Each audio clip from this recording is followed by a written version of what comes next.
ar šīs dienas domāšanu es saku paldies mammai, ka tomēr mēs atvācāmies uz Enguru un nepalikām Zentenē. Tas nav nekā slikti domāts, bet tomēr tās izaugsmas iespējas šeit Engurē ir un daudz lielāks, jo tur ne skolas vairs nav nekā. Jā, un es domāju, tad es tur tāds staigātu. Man tā šķiet, jā, bet es cienu un mīlu to vietu, jo es tur arī strādāju, man tur ir Senior Day kolektīvs. To es arī tu līdz stāstīšu. Tātad Evija ir deju cilvēks. Brīd viņa vada 3 deju kolektīvus. Jā. Kultūras namos, tautas deju kolektīvs, un plus papildus tu strādā vēl ar bērniem un māci viņiem dejot, ja?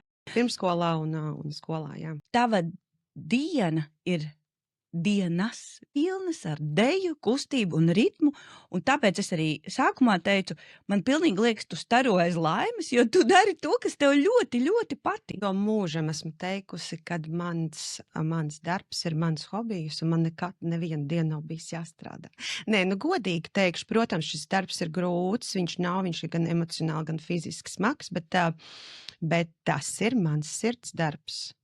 To man atsūtīja Dievs, man liekas, jā.